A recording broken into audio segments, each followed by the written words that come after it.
What's going on, everybody? It's Thursday night, 9 p.m. Eastern Standard Time, and it's your boys Mike and Mish and the Mike and Mish Show with Mission Accomplished. What's up, Mike? What's up, Kyle? How's everybody doing out there? You know, 2 nights in a row. We had a big show last night. Shout out to all the guests that came through here last night. Elvin Brito, Quentin Henry, Martina Kroll, Crystal Pittman. Thank you all for coming on, and thanks everybody for tuning in. We got another great show for you guys tonight. We got a 125-pound absolute killer, former BKFC champion, now Invicta flyweight killer. Helen Peralta will be on in a second, and then right after her, we will be having returning bare-knuckle fighter, MMA veteran, the Beast, Jim Alers, will be jumping in right after Helen. So what do you say we get right down to business here, Mike? I think that's a great idea. All right, let's do it. Our first guest of the evening, like I just said, the former champion, the former Police Gazette American champion, badass motherfucker right here, and she's really making some noise in the flyweight division. We're gonna find out what the hell she's up to next. Here she is, Helen Peralta. Hello, how are you? I'm good. How are you? We are great. Look at us. Doing great. I mean, you look good. So yeah, we could be better. I mean, I guess we could be better, but so Helen Peralta, everybody knows who you are. You are making your way through the flyweight division now in the Invicta FC. I don't know if that's where you're sticking around. You are the former not the former BKFC champion, but in BKFC you won the Police Gazette American champion championship. Everybody knows who you are. So tell us a little bit what you're up to right now, and we'll talk a little bit about what you're doing with your MMA career now. I'm just quarantining in Vegas for an event. I tested positive for COVID on Monday or so. So you know how it is with all this huge political holdup, and I have to test again on Saturday. So I'm hoping that I test negative. Oh my God! Are they doing the 5 days? Is that what it is now? Because I know they changed it just a few weeks ago to like, okay, instead of being 14 days quarantine, it's 5 days. And then pretty much if your symptoms, which it doesn't, we've only been talking to you for a couple of minutes, but it doesn't seem like you have any because I've seen some people coughing their heads off. Having no symptoms is one of the symptoms. I know, it is one of the symptoms. It's the clusterfuck. Everything's a symptom. I think laughing is a symptom. I haven't checked. Oh, wait, I better stop. Yeah. Well, what are you doing out in Vegas? What are you out there for? Just, you know how it is. You can't really make anything official until they do. It's the same thing with most major promotions. So I'm just here by myself, trying not to lose my shit in this room. It gets smaller by the hour. Oh my God. And because I tested positive, I can't even go out and work out or anything. Just here, I'm learning some yoga, but yeah. You're hitting up the YouTube channels and oh, of course, follow along with those cute girls, and I'm like, okay, that's how you do it, right? Doing some jailhouse workouts in there. It's great. Oh, I was doing some burpees. Yeah, jail style. You do one burpee, you do one push-up, get up, do 2 burpees and 2 push-ups. That's how they stay in shape. So I'm like, all right, yeah, even though all of my dreams are hanging on a string, I have to be ready in case I have to beat somebody else. That's too bad. Like, has the like you said, you tested positive for COVID. Has it affected you at all? I know that you seem great. I mean, did it? Because when I got it, I went, and it's funny because the pandemic's been going on for I don't know how long, like fucking 2 years now, and like I was very fast and loose about wearing a mask, and like I didn't really give a fuck. I don't know how. Like I just lived my life, and then after like a year and 3/4, 2 years, I was just like basically telling somebody, I was like, I haven't even gotten close to getting it. Boom, I fucking got it. And it hit me, and I got knocked on my ass for like 2 days. It was like a really rough cold, and I slept a lot, and then I felt fine. Oh, wow, 2 days. Is that worth holding up the whole fucking economy? No. So right now, all I'm feeling is hostility and frustration. I don't feel any of the other symptoms of COVID. Those are the only 2 I'm feeling right now. That's fucking And I think somebody else is going to pay for it if I test negative. Oh, man, I hope you test negative, man.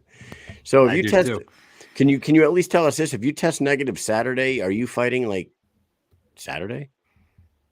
Not necessarily Saturday. I know what you're Okay. doing. We're just we're just doing a little detective work here. That's all. I was uh-huh. even taking a sip of my coffee. Yeah, so Yeah. innocent.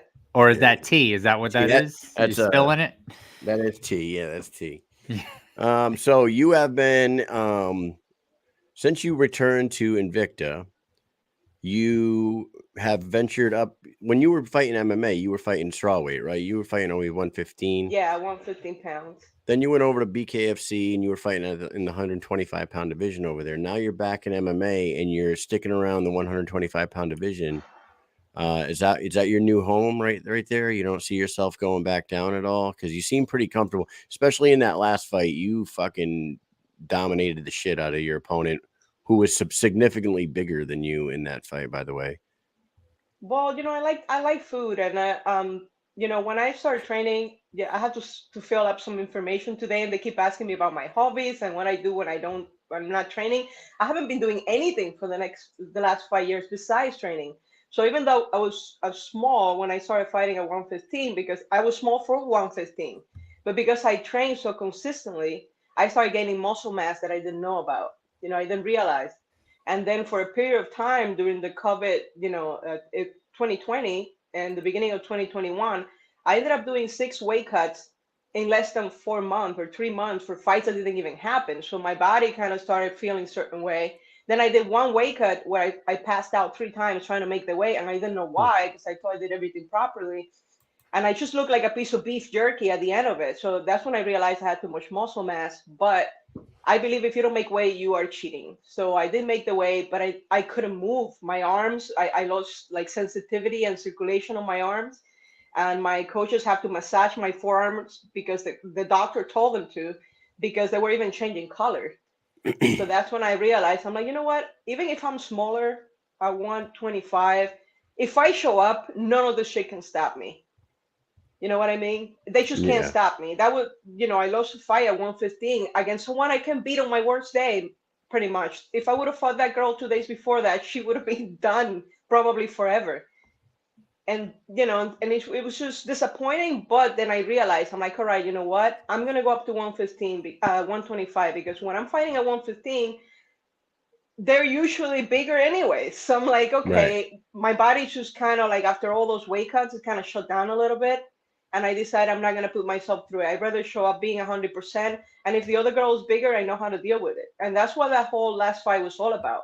I could have finished the fight in the second round after I got all the information I needed in the first. But I decided to practice, and I decided not to get hurt because I'm planning on fighting very soon. That's why I'm here.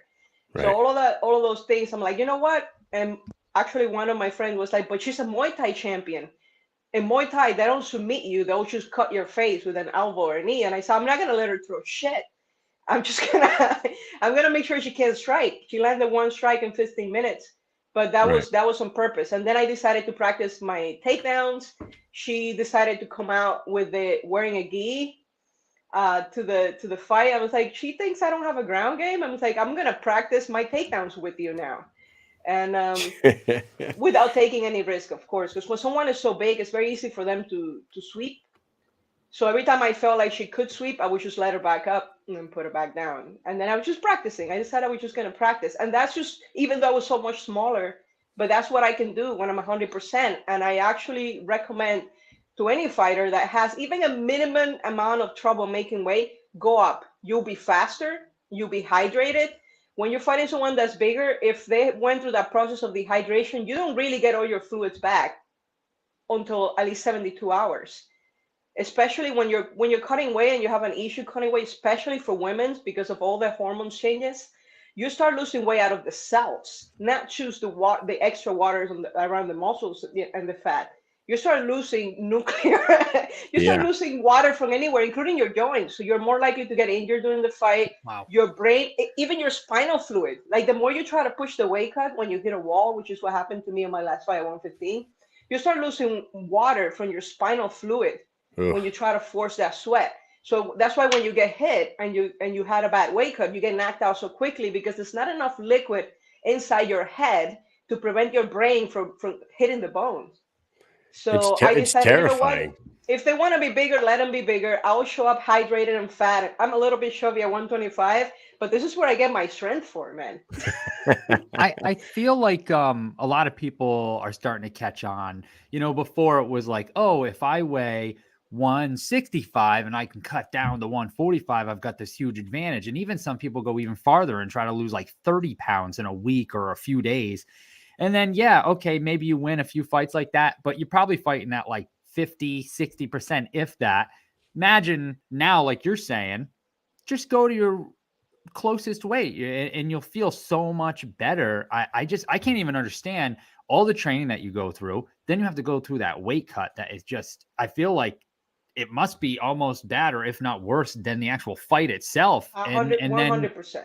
then you go through the fight and you're like, man, I just don't, just to get all your energy back to be in the fight of your life, it's just, I don't know if it's worth all that, Especially for pros. Especially in like the UFC, they don't allow IVs no more too. So it's like, you remember that documentary with Chris Cyborg, like that famous documentary? It shows like her when she's dying crying in the bathtub. Oh my God, like she looks like she's gonna fucking die on the floor, and she had to rehydrate without IVs and then go out and fight somebody the next day. I was like, what the fuck? No way. Imagine that you train to the best of your ability. You spend the time doing the training. You treat your body like a temple. You eat clean. You make sure, and then you almost kill yourself on purpose the day before the biggest night of your life. It's like, wild. Okay, I decided, I'm like, you know what? And the first time I brought that up to my head coach, said, you're gonna be a lot smaller. And so that's why I didn't, because I didn't know how to do it. But he comes from old school. And then I was like, you know what? He only coaches men. I'm like, women is different. If I have my period on fight week, those extra the last 3 pounds, your body naturally wants to hold on to water. You're supposed to, like the women body hold like life. It's so every time you're doing one of these weight cuts, you're disrupting that metabolic process. And your body started like, okay, that's what happened to me in my last fight at 115. My body was like, you don't give a fuck about me. I'm out. Yeah, I don't give a fuck about you. You're on your own. So my mind was there, but my body wasn't. Yeah. I lost my depth perception for almost 4 days. I couldn't tell how close things were. It was, wow. It's not worth it. I think we will have a lot better fights, and fighters will have longer careers if they went up a weight class. Wow. Even if you get to lose some, that's fine. You wouldn't lose anyways. You're losing your own weight class when you're cutting weight. There's a possibility that you will lose. Go up in weight, show up 100%, and your chances will increase. Yeah, there's so many examples. There's definitely so many examples. Actually, just recently, Mike and I went to a bare knuckle event in Biloxi. Mike, with Jay Fish. Jay Fish's last fight was he weighed like 245 pounds, and then his very next fight, he took a 205 fight.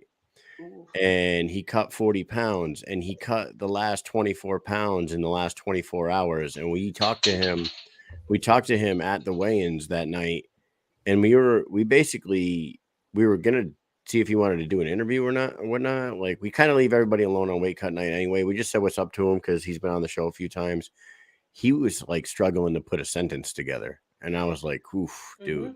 Yeah, we could tell he was not feeling well. And then it transferred over to his performance in the ring too. I know he'll admit that. He'll admit that as well. It really hurt him. But now you've established yourself at the 125 pound division. I was just telling Mike after that last fight in Invicta, I look like, honestly, Valentina Shevchenko is like Valentina Shevchenko. Everybody knows, like, she's the fucking, she's amazing. She's the one. Yeah, she's unbelievable. But everybody under her, I honest to God said to him, I said, I don't really see anybody that Helen would have a real problem with in the top 10 in the UFC. So with that said, is a move over to the UFC 125 pound division something in your sights in the near future, maybe? 100%. I look at the flyweight division, and of course, I look at the queen of the flyweight division, Valentina Shevchenko. And I do a lot of studying because I plan to go into sports management after this, and I want to actually help my athletes as opposed to just put up social media posts. And I study her, and she actually walks around at 135 pounds. So that's my goal. I'm gonna stay at 135. I'm probably like 136, 137 because I haven't worked out because I'm quarantining. But that's the way she walks around. She only has to lose 10 pounds for the fight. So if you notice, she's usually a little bit smaller than her opponent. Sometimes she has more muscle mass. It's still smaller, but the other girl has more fat, more soft spots. But I'm gonna solidify myself at that weight class. And when I looked at it, I'm like the only person that I cannot think on how I will beat is Valentina Shevchenko. Usually, I like to look at the fight. I do it backwards. So I look at my opponent and I said, how can I beat this person? Then I get two scenarios. Then I think about how can they beat me, and then I work on those things in the gym. So I pick three scenarios how they could beat me, and then I work on those three scenarios at the gym for mental peace. And when I think about how could I beat Valentina? How could she beat me? There's like 1,000 ways. I don't have a list long enough to write it down. But then when I think about how can I beat her, it makes no sense. It'll probably she throws an uppercut, I block, it bounces off my arm, and she knocks herself out. That's the only thing I can come up with right She's not, now. But yeah. hopefully, I'm thinking, I'm working hard. I'll get better. And she hasn't retired, in a year or two, which I'm hoping she does. Nah, you They gotta say, get "Oh, I there. would love to share the octagon with my hero." I'm like, I'm not sure I want to share the octagon with Valentina. She's mean as fuck. I always say But I think she's the GOAT. I like, honest to God, I think they always, everyone calls Amanda Nunes the GOAT. I don't, but I think Valentina Shevchenko beat Amanda Nunes in their second fight. And I think that if their first fight would have went to a fourth and fifth round, Valentina was really getting the best of Amanda Nunes in the third round of their first fight. So potentially, I think she's probably the GOAT. I don't know. yeah, she's up there. The problem is her size, though. Like Right. when I look, Amanda Nunes is my favorite fighter, and the reason for that is not so much like she doesn't have the dominance that Valentina has, but Amanda Nunes will study her opponent to the point where she will beat that person with their own techniques. Right. It's amazing. It's beautiful because I can see. Plus, I see myself more in Amanda Nunes. Like I look more like her, and I'm thinking about they are where I want to go. But if Amanda Nunes were to lose, I thought that before her last loss, it will be at 135 because of her frame. Again, Right. at 145, she's invincible. Give me 1 second. I think that's my food because I am locked up and I Sure. can't go get it myself. Hey, Helen, I actually I, need you too. Huh? I need you for a picture. Can we do it? I'm on the phone. This is the only time I can do Okay. it. It'll be really quick. Somebody wants to take a picture. Sorry, 1 second. So I need you up against the wall. No, what is this COVID in that wall? I don't want to get COVID again, and you guys kick me out of the show. You can't get COVID again if you've already just had Do it. you have a key to this? I do not. Okay, let me hold this here. This is fantastic. yeah. So you know what we'll do real quick? We'll talk to each other, Kyle. You're okay. Sorry. All right, everybody, look very closely at the screen. Who does that woman work for? Made me look good. I will. Yeah. It's just- We Look try for to name. figure this Look out. for name tags. Look for name tags for the company that she works for. Yeah, we need to find out what event she's at. She's Helen can hear us. in the fucking ears. So here's the thing, right? We were talking about. Oh, you ready already? Yeah, I'm back. Oh, that was fast. Holy shit. It's like a No, they just mugshot. needed to take a picture, I guess, to see if I look as angry as I feel. I don't know. They're gonna take like the temperature from the pitcher, one of them heat signatures. knows? Oh, Hey, shit. while you were doing that, I pulled up the 125-pound division in the UFC. Like, if you were to go over there right now, listen, Jessica Andrade, I think I give her a run for. I think you guys are pretty much the same size. You probably beat her. Then Chukagian, Jennifer Maya, Lauren Murphy, Talia Santos, Alexa Grasso, Roxanne Modafferi, Andrea Lee. Alexa Grasso will be a good fight. The other ones, they're being in it for too long because this is what happens. You make progress on your first 7 years, 8 years. Your mind's still working. I'm only 6 years in the sport total. So every time I show up to the gym, I'm learning new things. For them, that being at the game for so long, they're kind of stale. If I watch videos on them, I can figure out what they're going to do. If they watch videos of me, they can't figure out what I'm going to do because I don't even know what I'm going to do. I'm not there yet. So Right. that kind of opens them up for things that they're not expecting when they show up. They wouldn't. None of those girls. They are all tough and they're all really good fighters. But none of them will do something that I'm not expecting just because of the fact that they reached that point, which is not a bad thing. They're just being at it for so long that it's really hard to add new things to their toolbox. Their toolbox has already developed. Mine, it hasn't, and because of that, they can encounter things that they weren't expecting, and it only takes a second. It only takes a second. For being in the sport for only 6 years and the fight IQ that you have right now, if anybody watches you fight, you, like you said, you analyze your opponent and you expose their weaknesses, or that you could expose their weaknesses, so you might just fucking play with them a little bit in the ring, and that's very impressive. I love your style for sure. Like, Thank you, I appreciate that. yeah, I'm a little wild, but it's because right. nobody teaches you how to block a haymaker because it's not a proper technique. So when I feel like, oh man, this girl's good, then I hit him harder. Like, and I can watch the knowledge coming out of their other ear. I was like, okay, they're already losing some of that technique. And you become hesitant. Once you hesitate, that's the problem. Once you start to hesitate, it becomes really easy for the other person to catch you with something. And then after you wake up, you can say, oh, I was winning, but I got caught, but nobody fucking cared because you lost. And that's what I bring to the table is that unpredictability, because I can just see that. And when someone is perfect, the better you are as a fighter, especially right now, the more chances I have. If you're very technical, I don't even train boxing. I only show up to boxing gyms to spar.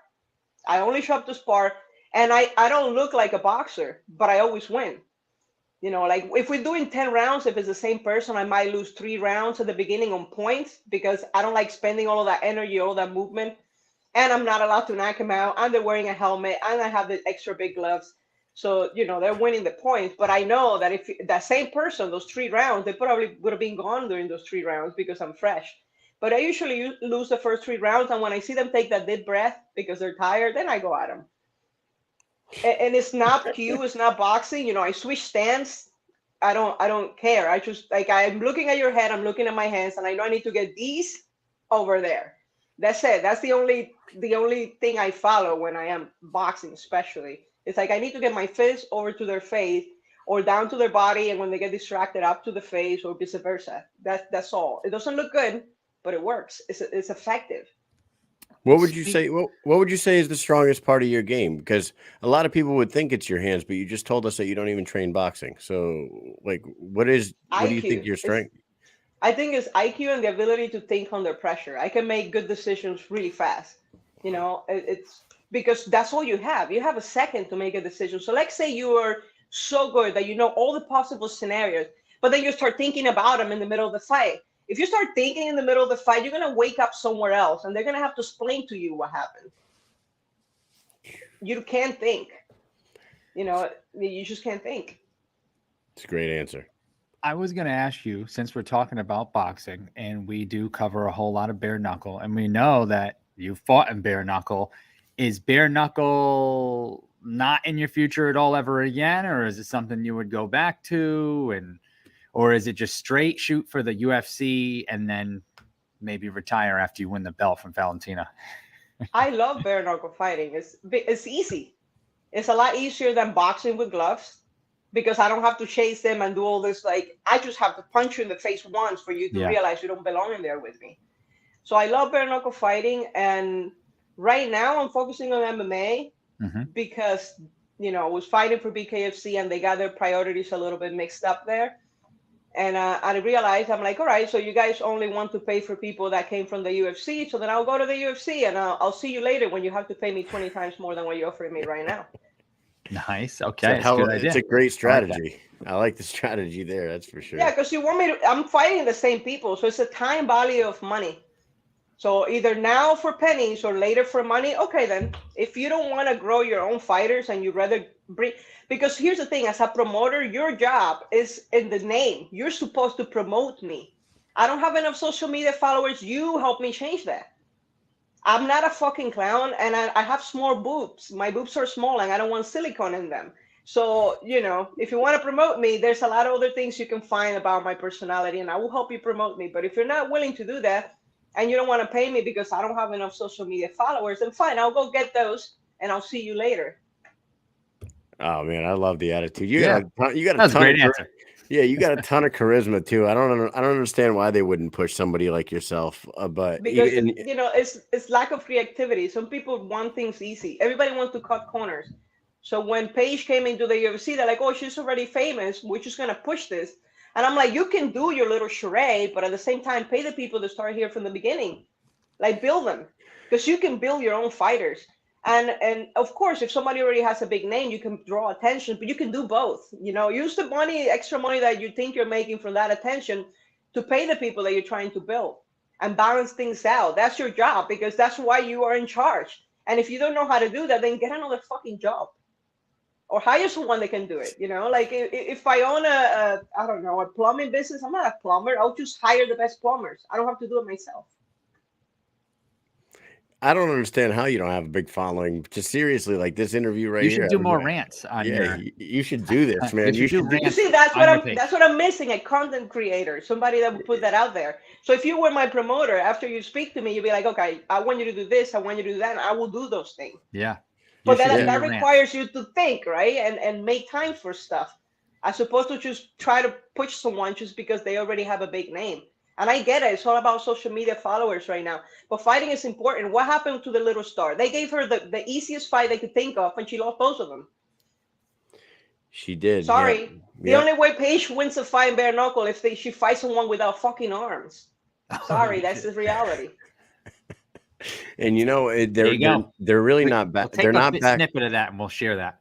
Yeah, they're not backing off. That maybe they are. They're so fucking weird about the way they release information with that company, because we love the BKFC and their product, but they're about to have Knucklemania 2, and instead of having Luis Palomino, like their guy, defending his title in the main event, they got Mike Perry versus Julian Lane, which doesn't make sense to me. The world title's in the co-main, but now we're like hearing maybe the world title fights.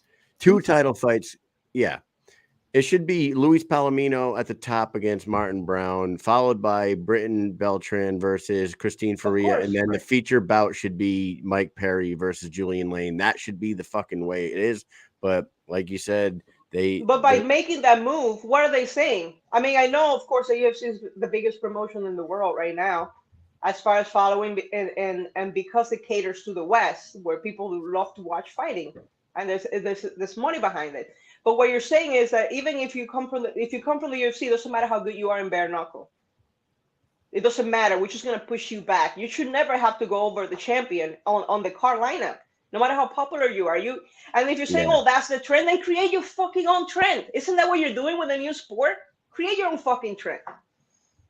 This is how we do it. You want to be at the top of the card, you should have to work for it.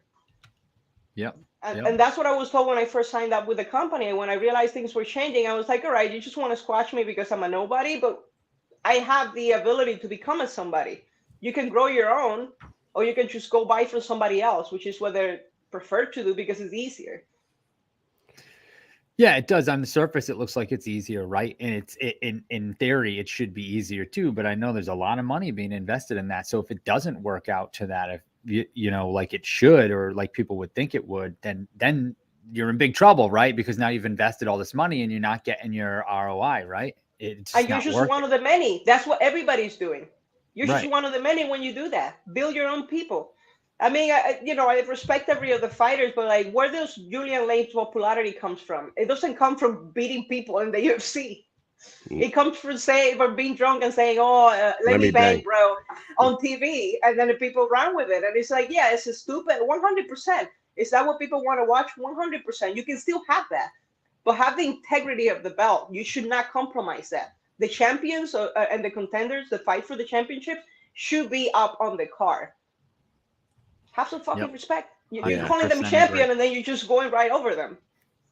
100% agree. I got to tell you, Helen, I fucking love your energy and your attitude on all this stuff. You should definitely do this more often, because I believe you'd grab a huge following. And like Ian Olson in the comment section there says, Helen is a motivational speaker.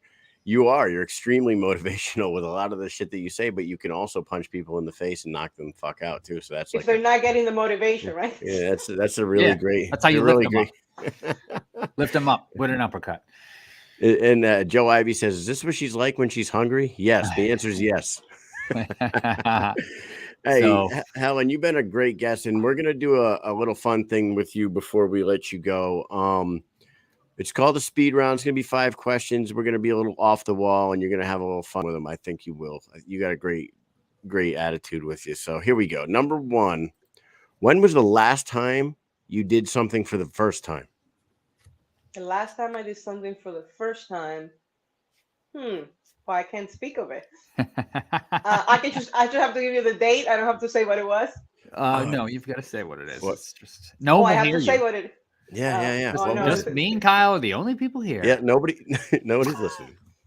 Well, I had after my last fight, I had someone wanting to see how old I was, how old my soul was.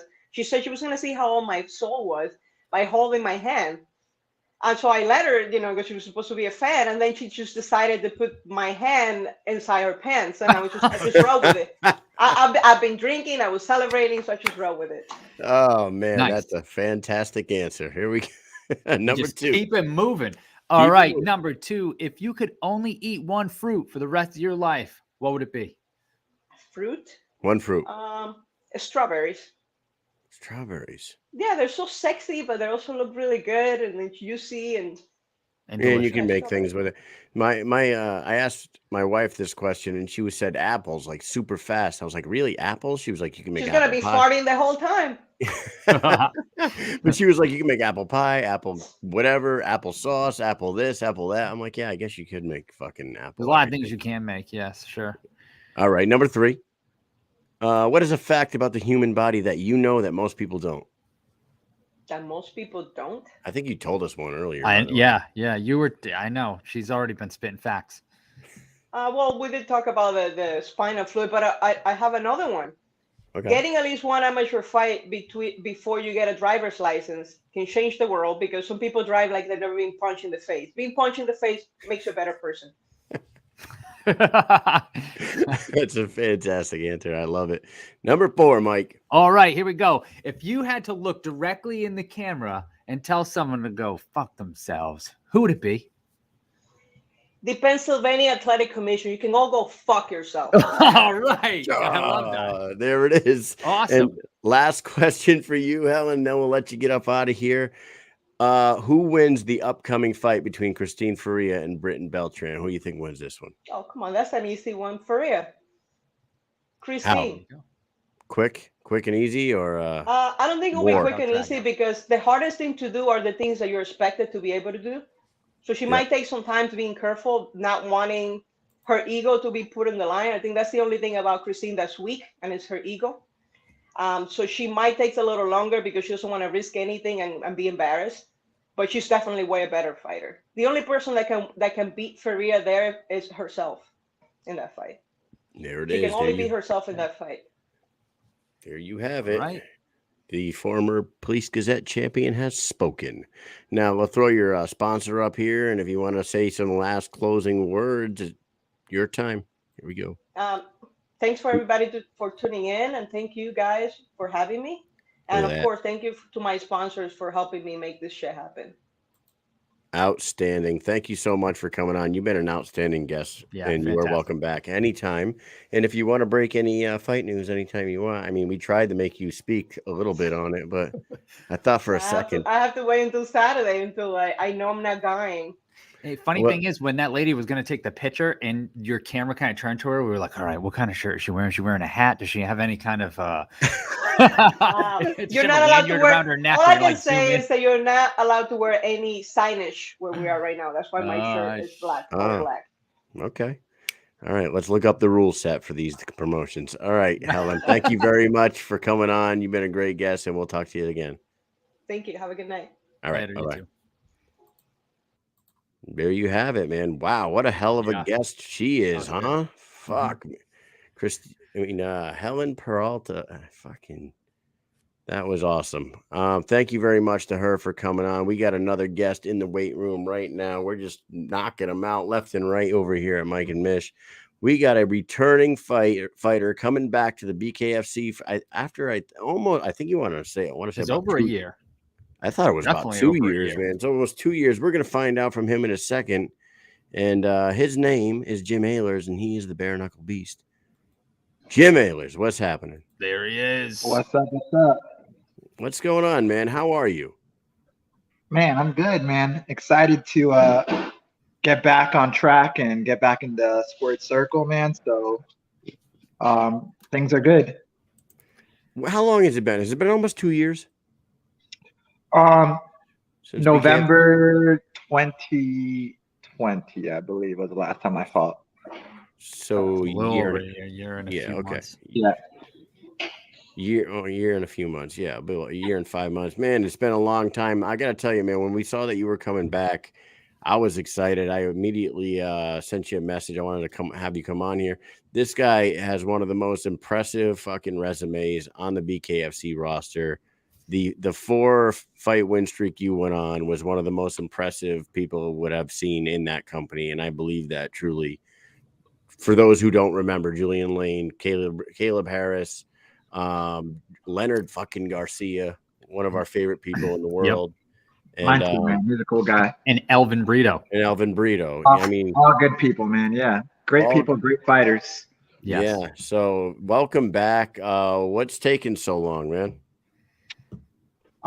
Man, honestly, I don't know, man. After that fight, I went on and we all saw how it happened and what happened. And, it just wasn't my night that night. But, I don't know. I mean, Bare Knuckle, just was busy, man. They had a lot of stuff going on, a lot of things. And, I guess they just were holding me for a special occasion or something like that, man. So yeah, man, I'm glad, I'm healthy. I, checked my health and my head and everything, make sure that I'm good to go. And I'm excited that, I finally get this chance to get back. But yeah, man, I think they were just waiting to use me, man. And we're ready now. So what exactly was it that got you to come back? Was it just the right opponent at the right time, or was it dollars? Man, I've been, I've asked to come back here and there a couple times, and just, I guess it just wasn't working out with the schedule for my schedule and their schedule. I wanted to do a few other things. I have my school. It's growing. It's very successful. We just moved to a bigger location. I'm just really big in the jiu-jitsu world right now. Also, Alers Martial Arts. Alers Martial Arts, and that's down in Florida. Yeah. So so we're in South Florida in West Pembroke Pines. If you're in the area, you'll know that spot. But yeah, man, we just moved to a bigger location and just a lot of stuff going on. So just happy that I found the time and now we're ready to go, man. Well, you got a guy coming over, former BKB champion Conor Turner coming over. Do you know much about Conor, or did you know much about Conor when they offered him to you, or did you say, let me take a look at this guy and then say yes, or did you say yes and say, I'll do my research later? Let me take a look at this guy. Yeah. No, man, I have never said, let me take a look at a guy. No. No matter who they've offered me. I just get in there and do my thing. I don't care who the opponent is usually. I'm not, in my mind, I'm not fighting them. I'm fighting myself. I want to be better than I was the last fight and improve and do things that I didn't do before. It's whoever's in front of me is no big deal. It's me versus me when I get in there. One thing that impresses me the most about like your time in the BKFC was when you get somebody in the clinch. I believe you have some of like the strongest clinch work I've ever seen in there. Like when you get the grip, it's almost like you have like a death grip on this dude and you just pound him out. And I know that Conor's coming over from BKB where they break up the clinch immediately. It's like traditional boxing rules with no gloves over there. I'm wondering how he's going to react once you get him in that thing and start pounding him with some fucking uppercuts, you know? I mean, we'll see, man. I don't think he's gonna do well when that happens, but who knows? You know, of course he's training for it now, and who knows? Maybe he's coming up with some tricks up his sleeve, man. It's been a year since my last fight, and if anybody thinks that they can just go and watch footage of me and think that they're going to see the same Jim Allers in there, they're definitely wrong, because I have a lot of new tricks up my sleeve to go in there and just finish this fight again. You know, I need to get back to those knockout ways. Yeah. Did you get a look at the Elvin Brito Caleb Harris fight the other night? Man, honestly, I have not got a chance to watch that one, man. And, you know, that's definitely something that has caught my attention, you know, considering I have fought both of those guys and beat both of those guys. Mm-hmm. And, you know, they just fought for a title of the new weight class that I'm jumping into. So that's kind of interesting to me.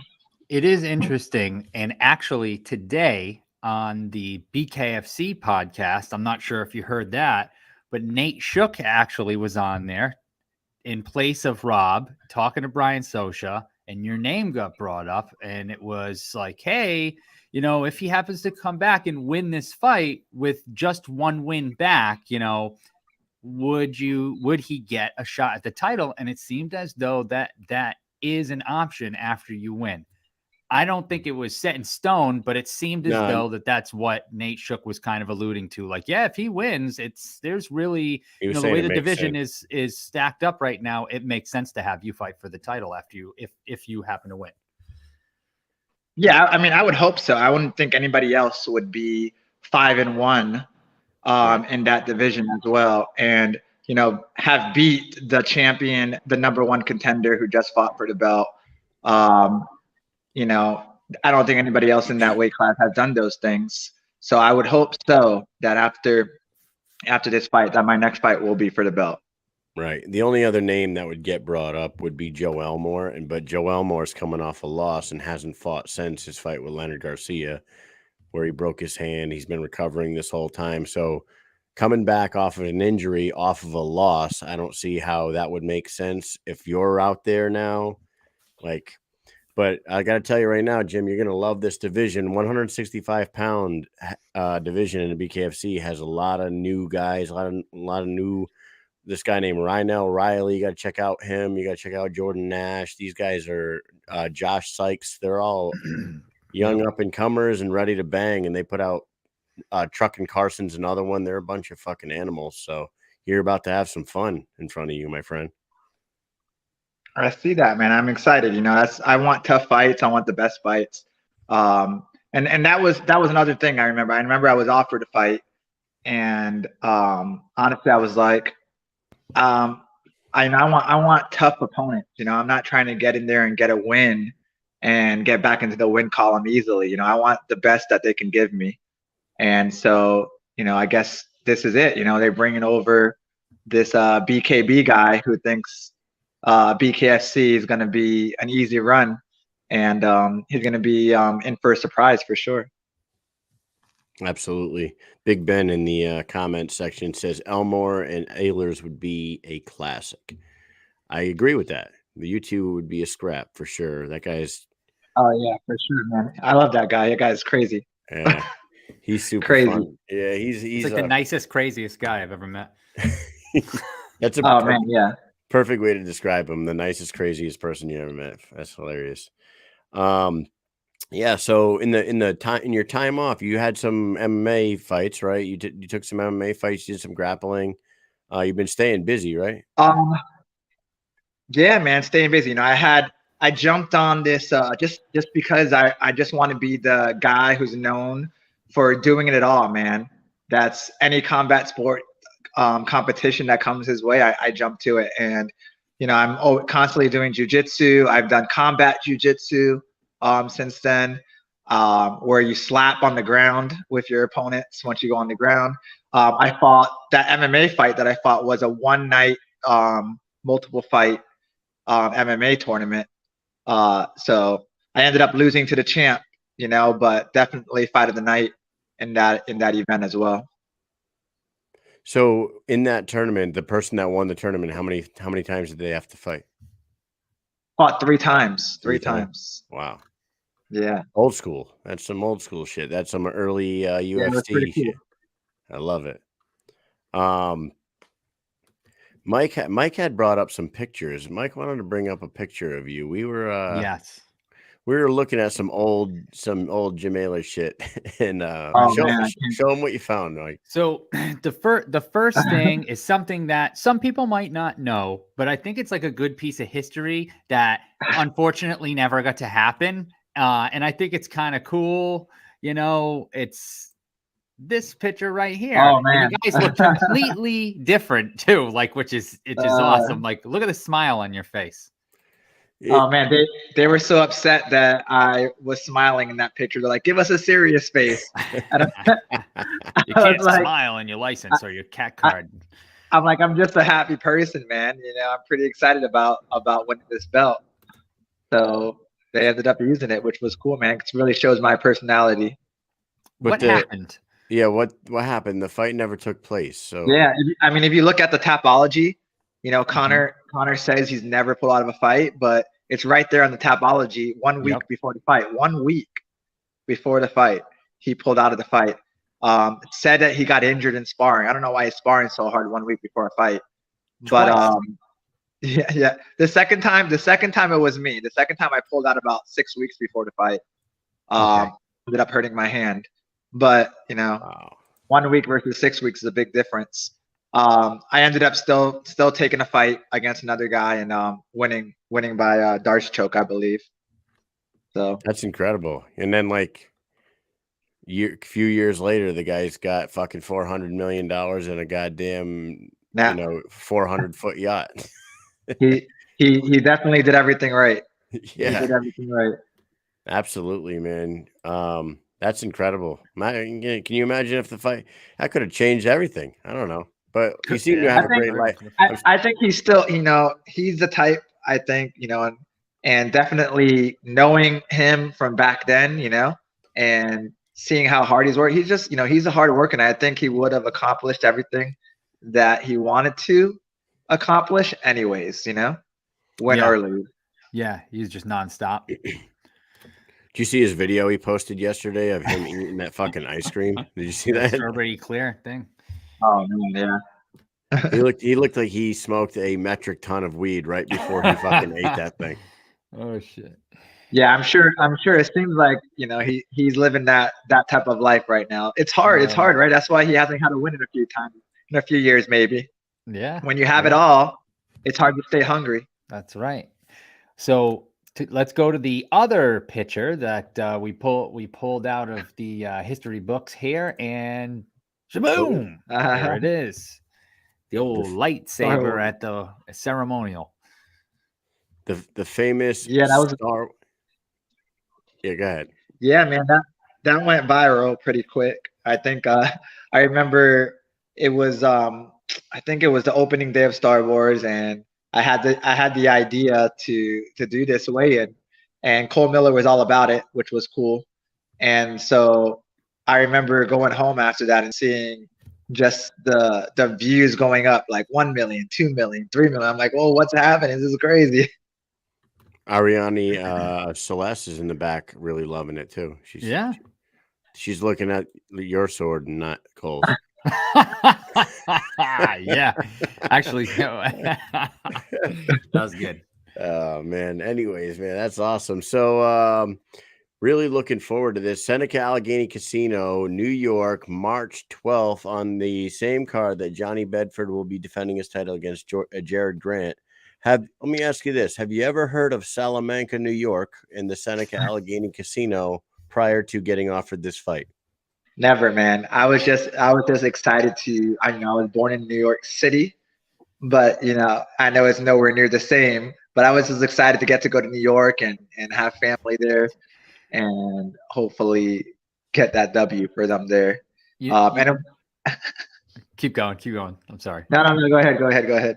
I was gonna say, you want to know what a couple of Stu Nods over here thought when we saw that? We were like, "Hey, there's gonna be fights in New York. We don't even have to get any plane tickets. We could just drive there because I live in Rhode Island. Kyle lives in Connecticut. We only live like 20 minutes apart, you know. So we're like, drive to New York. What, two and a Yeah, half, 3 hours, right? yeah, So we 2 hour planned the whole drive. thing, and we finally look up the damn map. And we're like, what? 7.5 hours? Where the fuck is this? Like, it is I at don't. I have to Niagara look it Falls up. almost. It's It's like almost in at Canada, Niagara right? Falls. I hear Yeah. it's like in Canada. Yeah, Pretty much. I But was here's gonna the just thing. say that. Don't make the mistake that a friend of ours did. There's 2 casinos, Seneca Allegheny casinos. One of them is closer to the border in Niagara Falls. And it's only like maybe 45 minutes to an hour away. And someone we know actually went to that one to see the fights by accident. And then was like, they said there's no fights here. And we're like, we're here. Oh, we're at the man. fights. We've been here all weekend. And they had to drive and miss like most of the fights. So That's don't make that horrible. mistake. No, I hope not. I hope not. Yeah, you know what? Nate and David Feldman, they call up Jim and they're like, "Hey, Jim, you're a New York guy. You were born in New York. How do you feel about fighting in New York?" And Jim's like, "Fuck yeah, man! I want to fight in New York." Yes. All right, well, good. Book it. Boom. 7 hours from the city. My family's gonna have to. the flight. Who knows how much a flight? I mean, who knows if they even have flights there? Yeah, that's what I'm No, You saying. have to land, I don't know. You just land on the highway because ain't nobody there. I will tell you this. It's a very nice casino. It's in the middle of nowhere. They put on a nice show there. I don't have any complaints about the Yeah. casino itself, but The Hall of Fame's over there. the trek to get there is a journey. You might pass some Amish horse and buggies on the Oh, way man. there. Yep. Yeah. I mean, I've fought in some crazy parts of the world, so I'm sure it's not going to be too crazy. Yeah, there's one thing it isn't, and it's crazy. The only thing crazy is living there. You know? Man. But the BK Hall of Fame is like 45 minutes away, so you'll definitely be able to like shoot over there and check that out. You know, Scott Berg give a good tour of that place. So that was like a huge highlight of our weekend when we went. So got to check that out for sure. That'd be cool. Definitely a goal of mine to be in that. Hopefully, one day. Yeah. I mean, you got the resume already building to get there, so I'm sure you'll get there at one point. Mm-hmm. You gonna make it out to Knucklemania 2 in Hollywood? That's what day? February 19th or something, or? Yep. Yeah, February 19th. Saturday night. Nate, get me some tickets if you're watching this. I need to go. Tag that man. Tag Nate Shook. Let's go. Yeah. I'll cut that out and send it to him. If I can make it, and I'm not busy, man, I'm just like crazy booked with grappling matches and all sorts of stuff happening still. I just like to stay busy, really push myself all the time so that I don't have to get ready, and I'm just always ready for anything. Awesome. Well, you know what? Everyone's excited to see you come back and fight. Welcome back, finally. March 12th, Conor Turner, BKB champ, coming over to fight the American. I'm sure. So is he like an actual champ? Sorry to cut you off. I don't know. Is he like the champ, or he lost his belt? You know what? I don't know if he's still the reigning champ, to be honest with you. I don't know if I don't think he didn't lose it. I know he didn't lose it. He's only lost one fight. So I don't know if he vacated and came over. Yeah. I mean, maybe Mike can. I mean, he should just give me the belt after then, personally. If how are you going to call yourself champ if you lose? So I wouldn't mind having that belt on my mantle. There you go. And if he doesn't let you take it, you might have to go back over to the other side of the pond and take it from him on his own turf, maybe. Oh, we'll see one day. Maybe we'll do a crossover. Yeah, I know that BYB and BKB were doing crossovers with their two companies, but I just don't think BKFC is ever going to get into the cross promotion game.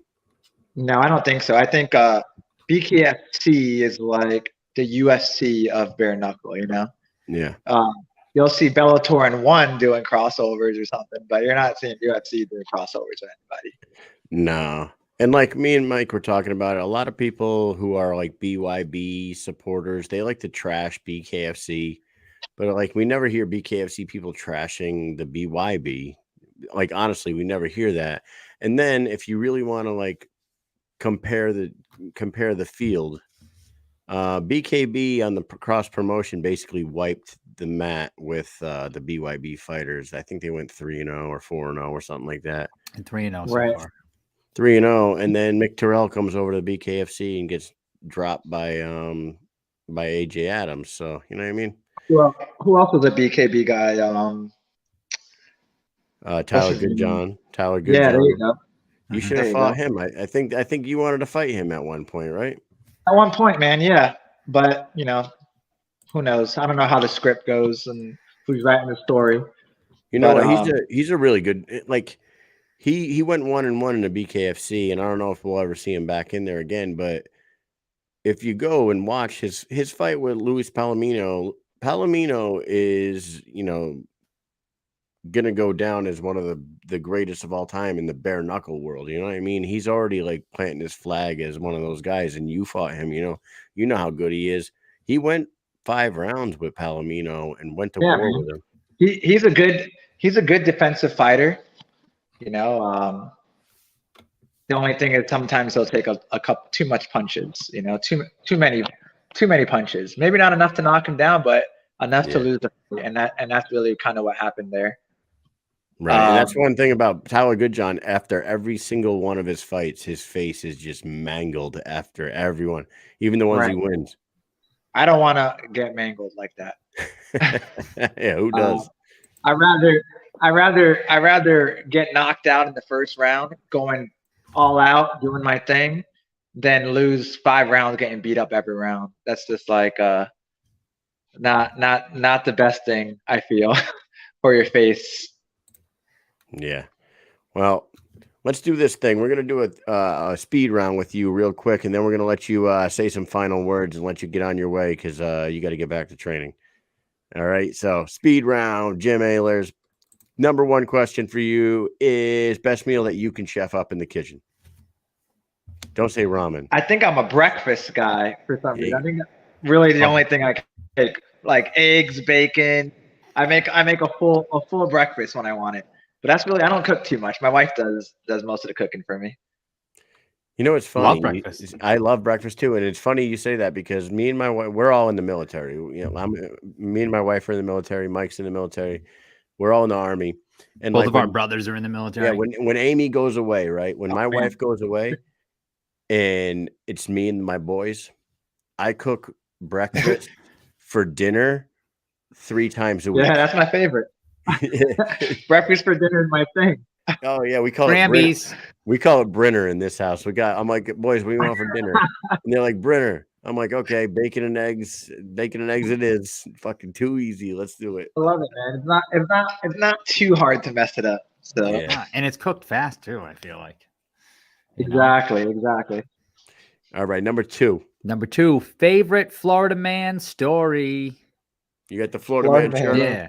Brought We're to you gonna- by Florida Man Real Estate. Man, gosh, Florida is a crazy place, man. A lot of times. Certainly is. But I remember there was like zombies here for a little bit or something like that. Bath Dude, salts? everyone fucking talks about this shit. Do you guys remember the zombies? It was crazy, Yes. man. Yeah, they shot the damn guy. He looked up at the cops like, ah, and then he just kept eating. Like, dude, what? You just got shot. These guys are running around. I personally saw one running around just butt naked, right through the streets, just cutting in and out of traffic. Oh my god. I was like, what is this? What is happening? But I'm glad they took care of. I mean, I don't know if they're still around, but it was Got rid of them Florida zombies. Oh my Florida god. zombies, man. I love it. Number 3, best Lego set that you've built with your son. We saw that you posted that video, and me and my son are into those. Yeah, Into the Legos Super as well. Mario video. Man, yeah, my son, man, he loves Legos. He's had so many. God, that's a hard one. I mean, I don't know, man. He's built so many. I can't.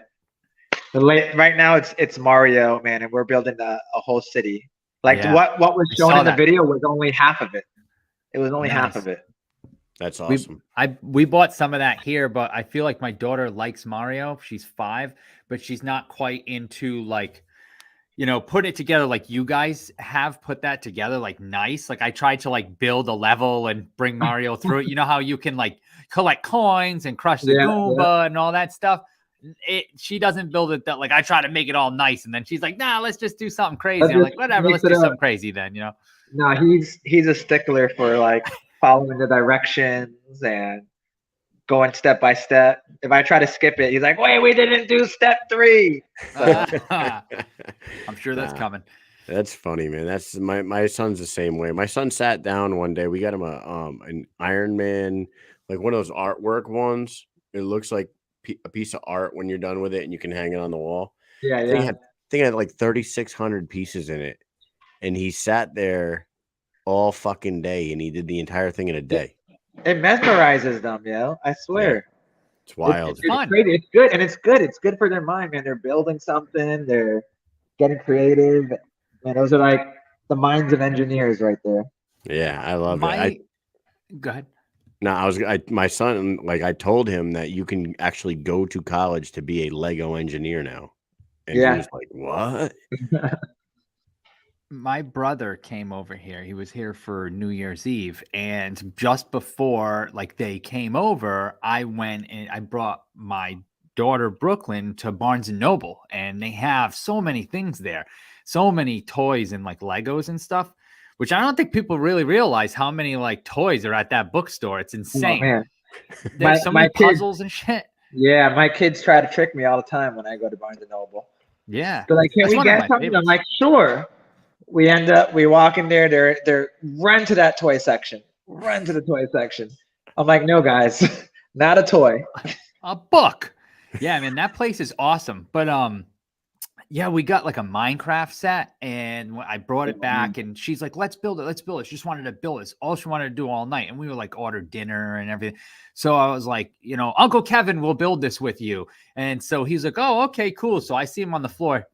An hour and a half later, he's still on the floor over there, and she's like, doing other shit. He's still on the floor, like turning the pages and getting them, putting together. I said, see, dude, that shit is so addicting. You don't even want to stop playing. You're putting together her toy. Yeah. She's not even paying attention anymore. I see some of them at the store, like some of these giant Star Wars ones that are like $500 or something like that. And I'm like, do I want one of those? Where would I put it? Yeah, you want one of those. Yeah. I mean, it's the Home Alone one. A friend of ours. Where do you put it after you're done? I would just like make videos smashing them with baseball bats or something. Yeah, you should. Well, that's the thing. Like, we have a friend that built the Harry Potter castle, and it's like 10,000 pieces. Hogwarts? It was, yes, it's like the biggest set you can get, and it's like over 10,000 pieces. It took her fucking like. It's super intricate. It took her like 3 months to build this guy. I believe it. So now it's just built in their house. And it's like, what do you do with it after that? Like now it's sitting on a table in your house. It's just. I think you guys gave me my new niche for my Instagram reels. Is I'm gonna start building these Legos and time lapse the build of the whole thing, and then just smash them. Then roundhouse it. Oh, and then smash the shit out of them. Yeah. Bare roundhouse knuckle. That shit. Yeah, bare knuckle. Ooh, yeah, bare knuckle. Then step on them and shit. Hurt your feet. Oh, I have a video of that too. I have a video of me going to Legoland and just walking across Legos, and I'm like, only dads will understand. Yeah. Fantastic, man. I love it. We're talking about Legos way too much. Number 4, Mike. All right, number 4. Who are you in the Star Wars universe? Oh man, who am I in the Star Wars universe? Man, who do I love? I love. Do you go dark side, or maybe like Anakin, man. I was like, like, man, I don't know, man. It's hard. No, everyone doesn't like what's that? Jar Jar Binks, though. That's for sure. Nobody wants to be him. No one likes him. Don't pick him. Kylo was pretty badass later on in the series, like in the newer. I know, one. and that's what you had. Big Ben says Chewbacca. Chewbacca. Oh man, that's awesome. Yeah, I like Chewbacca. That's a fun. Now one. you got the Mandalorian. You got the new school guys It's nowadays. the universe is so big now. It's so big since Disney took it over. It's crazy. I try to keep up with all the books and all the comics and everything, and I just lost track. What about Boba Fett? Yeah, man, that's a good one. Let's go with Boba Fett. I like his new stuff too. Yeah, Boba Fett's badass. And last question for you: what's on your Mount Rushmore of breakfast cereals? Oh man, I love. I mean, I guess they don't have a face, some of them, but Reese's Puffs. It's not Reese's Cocoa Puffs. It's Reese's Puffs. Those are great. They have Captain- clusters now. You seen that? Oh no way. Oh They yeah, call yeah. it The Reese's clusters. clusters. Yeah. Not the cereal though. Yeah, I've had them. I think I've tried every candy bar there is. No, there's cereal one now. I No, think no, they have Reese's the cluster cereal. cereal. Reese's Cluster cereal. Oh yeah. No, I have not. I have not It's seen brand that. new. I gotta try it out. You're talking But to a serial definitely, killer right here. Reese's Puffs. I love dang, this is hard. Cinnamon Toast Crunch. Oh, Okay. that's so good. Mhm. Captain Crunch. Oh, for a And- little cut in yeah. the mouth. Got it. Oh, always. Why does it happen like that? I don't know. Always. They're good, but- But they're good. They're good though. yeah. Yeah. They're good. And this one's basic, but I love Honey Nut Cheerios with bananas in them. Okay. There you go. I'm going to tell you right now, in my house right now, I do not have Captain Crunch, but I have Reese's Cluster cereal, Oh, nice. Cinnamon Toast Crunch, and Honey Nut Cheerios. Those are There the you three go. cereals. There you And those are go. the There three you cereals go. that are in the pantry right this second. There you go. You know what's up. That's right. Well, my kids know what's up. That's for We sure. have chocolate strawberry Cheerios that came out, so we want to try those. That's what I have. Yeah, That and that cereal aisle has gotten a lot bigger since when I was a little kid. oh my, that's fantastic! I eat everything. Every time I see a new cereal, I have to get it. I don't give a shit not lying. what it is. I will buy at least one box so I can try it, and then I might not ever get it again. They had Sour Patch Kids. I was like, I gotta try it. I've It's probably seen that one. disgusting, What- but I have to try it. I mean, that's me It's with in a- candy bars, man. That is me with candy bars. Yeah. I went to England and I tried, I think, 33 candy bars in like 4 days or something like that. Jesus Christ. Yeah, I'm What's your surprised I favorite didn't get candy bar? diabetes. My Yeah. favorite, gosh, so my favorite for years was anything Reese's, as you can Yeah. see with the cereal, anything Reese's. But one day after, so you know how after Easter or whatever they give discount stuff. Yeah. So I go and I buy like tons of these Reese's candies, like giant like eggs, pound eggs, and I'm just eating them one day, eating them, and I think I went, I must, something got me sick, and it wasn't the Reese's, but because I ate so many of them, I threw it up, and now I just looking at them makes me sick now. No. So, Oh, yeah, it sucks, man. I'm actually turned in more into like a gummy kind of guy now, Oh, I and fucking away from the love gummies. chocolate. yeah, those edibles. You gotta Take like those. fives. Take gotta like fives those are edibles. delicious. The way he just described Oh, Reese's, Take Five, yeah, Take Five is amazing. That's a good one. And Well, the you Reese's just- one. the way you just described your incident with the Reese's is how I feel about Southern Comfort. SoCo. I haven't had Everybody Southern has that. Comfort since high school. Nope. Yeah, Won't everybody dr- had won't that. do it. Yeah, but I won't. I haven't drank it since I was 19 years old. Won't do it. I'm 40 years Yeah, old right now. I think most adults have that story, and they're like, no, I'm staying away from that. All right, man. Well, that's an awesome. We've had an awesome time talking with you. You got a fight coming up March 12th against Conor Turner. You got a few last words you want to say before you get on out of here, and maybe even a prediction. I don't know if it's too close. It's too far away to give any kind of predictions, or if you want to. Yeah, I mean, I'm not really a prediction kind of guy. I just know that my hand will be raised. You know, that's always what I'm aiming for. You know, I'm gonna put everything I can into this camp, and you know, like I said, I got a lot of stuff to prove. You know, a lot of people think, you know, from one fight that I don't have it, or I lost it, or whatever it is. I mean, I lost to the champ, the guy who's killing everybody right now. You know, it's not like he's making any fight close.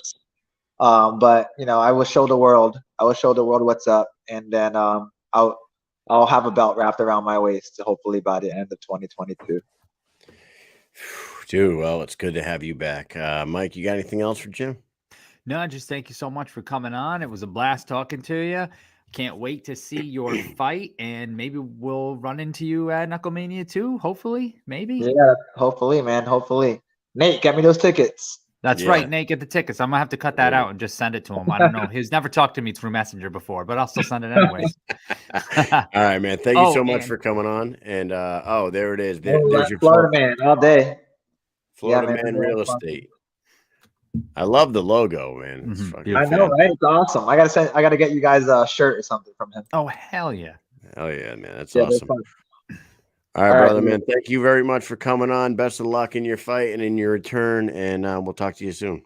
All right, later. Thank you. Later. Later. There he is. The Bareknuckle Beast himself, Jim Alers, making his return March 12th against Conor Turner. Mhm. Mike, Mhm. what a fucking awesome set of guests we had tonight. Two of the coolest goddamn people. Yeah, it ever. was great. It was fun. But you know what else we have to do? I do know. I know. I'm not sure if the viewers know. Viewers, but Susan, I know. Susan, Big And you know Ben, we're about to Tony. give them one of these. We're about to give them one of these because guess what? It's time for Stoonut of the Week. What the hell's wrong with you, you stupid son of a bitch? Boys and girls, take a look at this lineup of absolute pieces of shit. I mean, I found some good ones today. The first one, Mike, down there on the left, all the way to the left. I don't know. Actually, I don't know if he's a piece of shit. He had himself a little bit of a Michael Douglas falling down moment. You know what I'm saying? This guy's name is Charles Douglas Dottie Jr. He's from Knoxville, Tennessee. Nice gentleman. Goes into a Little Caesars, orders a pizza, pepperoni. The guy behind the counter says, "Well, that's going to be 10 minutes, sir." He proceeds to lose his fucking mind. 10 minutes is too much. Demands free breadsticks. They said, "Sir, it's 10 minutes. Just please wait. We're busy." He goes outside to take a breather, steps outside, walks it off for a minute, straight to his car where he takes an AK-47 assault rifle out of his car, walks back into Little Caesars Pizza Restaurant, and proceeds to point the AK-47 at everybody in the place, demanding his fucking pepperoni pizza right there on the spot. And you know what happened, Mike? There was a No, I nice don't. innocent What? bystander that just got their pepperoni pizza from the counter. He's got the gun. The dude says, "Here, have my pizza." He says, "I don't want your fucking pizza. I want the pizza that I ordered." And as he says that, this is all in an article, by the way. One of the employees tries to sneak out the fucking side of the place as he's like, so he swings the gun around and he's, "Where the fuck you going?" The dude takes off running to the back, calls 911, and then Charles Douglas Dottie fucking takes off running. He was later picked up and charged with aggravated kidnapping. Dude, he was charged with aggravated kidnapping because he wouldn't let them leave the restaurant. Oh, And my God. also 4 counts of aggravated assault, and he's currently in jail. What the fuck?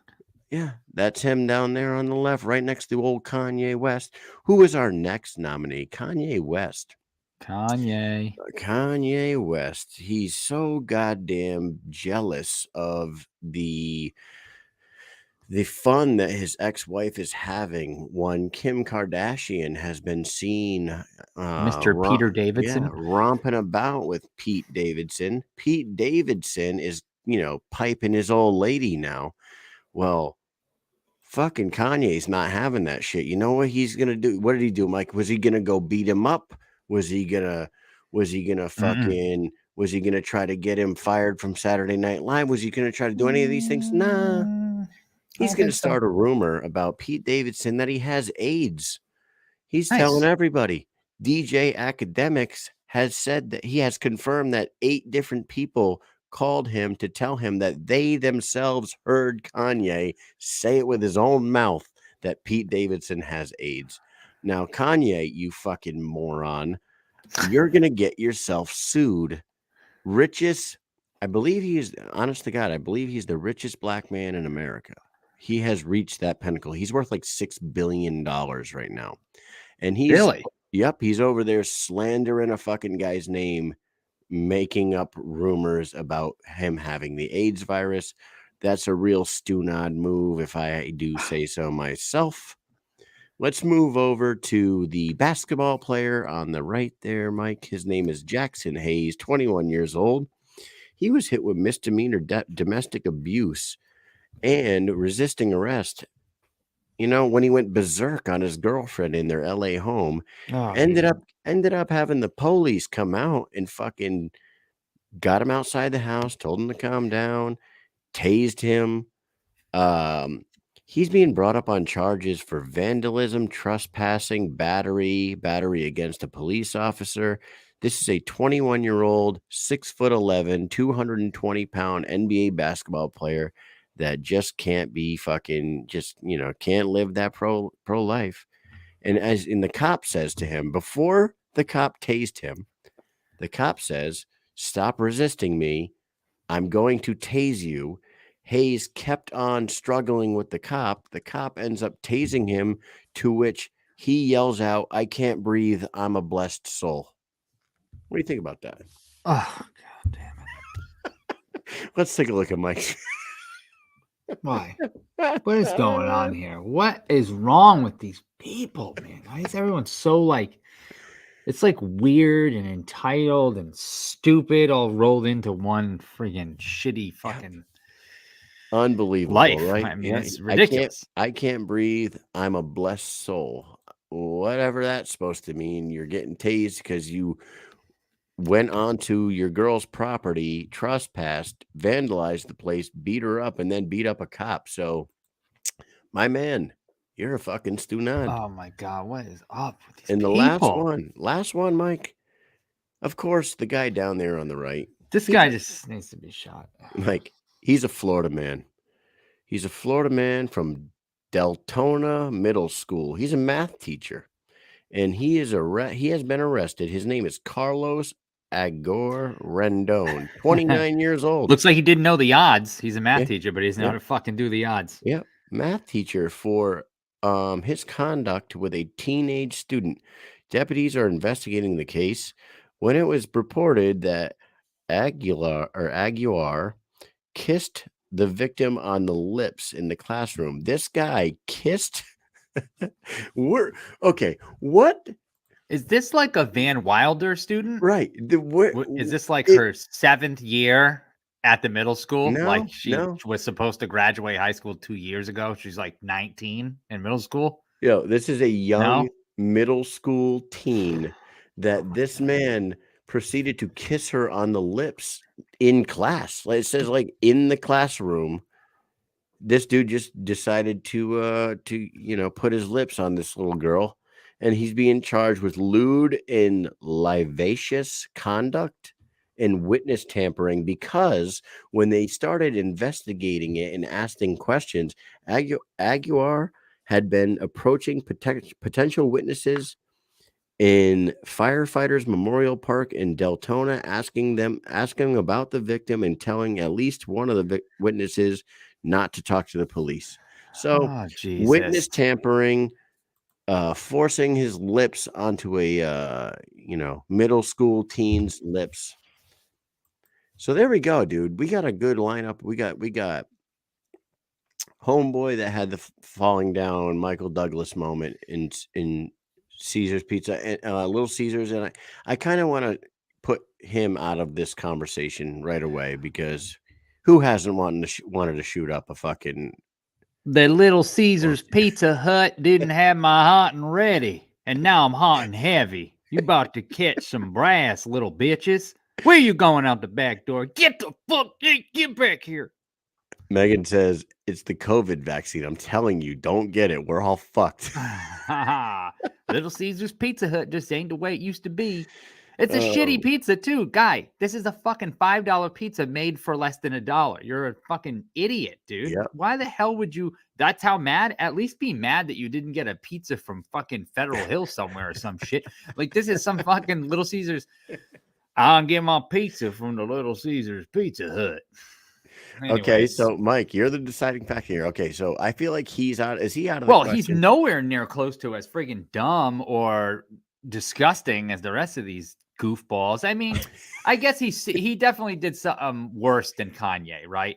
Kanye is, everyone knows he's a goddamn weirdo. What Kanye We all did- know that and he's also a billionaire. So obviously I want to be just as weird as him if I can have $6.6 billion. So whatever, Kanye's out. but what Kanye did, right? He's definitely not as He's pulling bad high as- school tactics. Like, High school, so-and-so's dude. got herpes, Yep. whatever. Dude, that's exactly what I was gonna say. So that is high What school. people Your girl, you like this girl you tried to hook up with over here didn't fucking let you didn't put out to you, so you start telling everybody in school that she's got herpes. That's what that shit is. Yeah. What yeah. a fucking idiot Stunad he is. Right. But Just move he's- on. I mean, you could have this guy's like living on top of the world. Listen, do you really want to be with Kim Kardashian? I mean, what the fuck do you want to be with them for? Listen, I've seen the shows. I don't know them personally, but they've been on freaking TV for like 20 years. I know enough about them to know that I don't want anything to do with them. Like, I mean, if I'm Kanye, if I'm me, I want everything to do with them. Joe Ivy says, I start that rumor 4 times a week, please. Yeah, I know. That's Stunad shit. Get off the Stunad of the week, right? All The right, other so- dude shooting up. Okay. That so you guy's got- a fucking Stunad, but listen. it's the middle school mouth kisser or the guy who the middle school mouth kisser or the NBA basketball player that just couldn't help himself but trespass, vandalize, fucking beat some people up, fight a cop, get tased, and then yell, "I can't breathe." I'm black. Mouth kisser. I know what that means. I guess I do, but it just sounds weird. So let's see. The basketball player, I feel like it's just another entitled sports player that is just being a complete fool and maybe ruining his career here, I would imagine. Yeah, But that is very Stunadish. Very, very Stunadish. I mean, but he does have a whole life ahead of him in the world that we live in nowadays. He could have a second chance here. You know what I mean? Like, we don't know what's going to happen. So he still has time to make up for the dumb shit he did. And I've done dumb shit too. I could tell you some stories. And look at me now. Look at me now. My kids are going to be so proud when they grow up and they see these. So the answer is Mr. Carlos Aguilar Rendon, right? Oh, yeah. What a disgusting piece of shit. This guy is gross. I just look at him and get creeped out. I almost want to like punch him in the face like the second I lay my eyes on him. There's something about him that I just want to take my arms, grab his collars, and just choke him out. I just can't stand him. I can't even stand it. Now that I know what he did, I just want to friggin' shove like 50 golf balls into his mouth. See how much he can hold and just hold his mouth shut. He's just such a piece of shit. Now, why is he kissing friggin' kids? I mean, really? Dude. So that's it, man. Our Stunad of the week is absolutely, and I agree with Mike on this. Carlos Aguilar Rendon, you're a fucking piece of shit. And you're going to be a registered sex offender. So you're going to know, everyone's going to know how much of a piece of shit you are for the rest of your life, no matter where you move to. There'll be Facebook posts about him. Yeah. Wherever you move to, whatever town hall you have to go, bring your registration paper. It's going to, everyone in the town's going to know. Oh, God. Yeah. You know what, though? It's worse for the town because I'm going to tell you a quick story. This happened last week. I follow the Coventry police. They've put up funny shit. I've sent it to you before, Kyle. They put memes up and stuff. They're pretty funny, right? Yeah. So they always put up a picture of the fucking diddler that's moving up the road from you. And they put it right up on Facebook. And they go, oh, diddler alert, basically. It doesn't say that, but that's what it means. That's basically and they put it up, and it's just a big picture of the ugliest people you've ever seen in your life. I swear to God, you know when you see them, you're like, even if this didn't say they were diddler, you would just assume they were by the picture. So I see this picture and I go, oh shit, look at this guy, Steph. I was like, this guy is the picture. Like if you looked up, he would be the person. Like it's so crazy how he looked, right? I almost want to bring it up. But I look at where he lives, okay? And he says that he lives on a street that is like The street that my street is off is the street that he lives on. But it's a long street. It's fucking Route 3. It's long as fuck. Okay. So I can live anywhere off that road. So I'm like, all right, cool. So then I type it in on the maps. And do you want to know where he lives? Within a mile? Within a mile? I could fucking hit his goddamn house with a rock. No, listen, I can't hit it with a rock, but I could probably hit it with a gun. If I go to the end of my road and I look straight, that's where he lives, okay? And the guy across the street from me, I send it to him, and he goes like this. He goes, oh yeah, that's where my daughter's bus stop is. And I was like, what?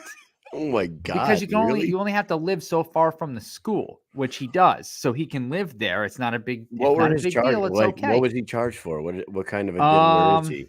Is he? I don't know what his exact charges, but I know he was like a 3rd-degree offender. So it's a bad one. Like, is he one of those dudes that was like 24 years old and banged a 17-year-old? No, this was like young. Oh, what a fucking pig piece of shit. That's what I'm saying. So like now I feel worse. I wish I just didn't even know he was there. Unbelievable. Hurts me now, more than you know him, what you got to do, like Mike. You got to. I'm all fucking frustrated and Mike, stressed you got to out. start putting lit bags of shit on his front steps. Yeah, you call the shit poop. Call the shit poop. Hey, and hey, yeah. Well, time to sell the No, house. you want to know what? Surprise, surprise, motherfuckers! Go online and look it up because I did, and I'm going to tell you, everyone lives near a diddler. Pretty much, it's scary. Actually, don't look it up. Don't because look you're it up. going to be very stressed out and upset. They're everywhere. I mean, when you see the pins start dropping, your face will like melt. You won't be able to like understand what's going on here and why nobody told you about this. It really is scary. It's weird. It's fucking. But I digress. God damn it, we live in a fucked up world. Don't look it up. Big Ben says, Mike, I'll come by and take him out for you. Yeah, hey, there's a lot to honorable mention. Carlos Aguiar is definitely our Stoonot of the week, but we had to give an honorable mention, and thank you for reminding us, Susan Walker and Joe Ivy and all you guys in the comments. New Instagram, because we had terrorist, hacker, piece of shit, fucking scumbag, Stoonot, cocksuckers. They hate America, apparently. They hate us. They hate America. They hate the United States Army. They hate fucking bare knuckle fighting. They hate all the bare knuckle fighting fans. They hate everybody because they're scumbag pieces of shit that live in their parents' basement that eat fucking Cheetos off their bellies and fucking masturbate 35 hours a day. Fuck you guys for taking our fucking Instagram. With that said, hey, everybody, go follow the new Instagram. It's right there on the screen. Okay, USA. Yeah, okay. Fuck you guys. Anyways, it has been a absolutely fucking awesome show, man. Helen Peralta is. How can you not be a fan of her, especially after listening to the interview tonight, man? Yeah. What an attitude on her. I mean, like a positive attitude, motivational attitude, but she's like also got a real high level of I don't give a fuckness to her, which I love it.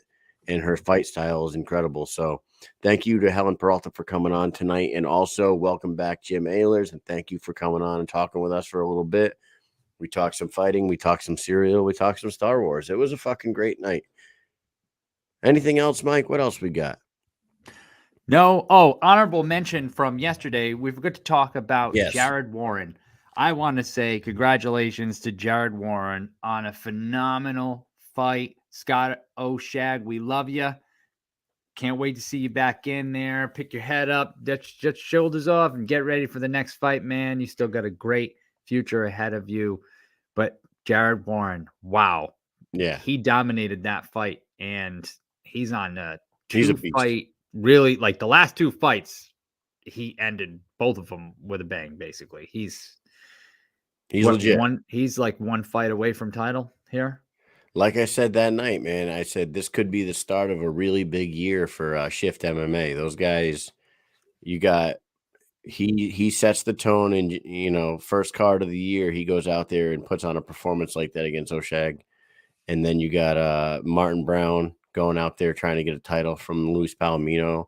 You got Delaney Bailey, who's coming back, who came back.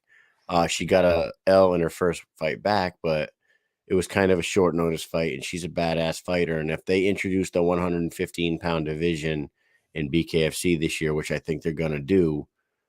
Look for Delaney Bailey to make a run at that. Yeah, Jared Warren, man, way to set the tone for your team. You look fucking amazing that night. It was awesome. Yep. Good job. And I think that's gonna do it for us tonight, man. Thank you guys for tuning in back-to-back nights again. Thank all our guests that came on in the last 2 nights. And I'm gonna just say peace.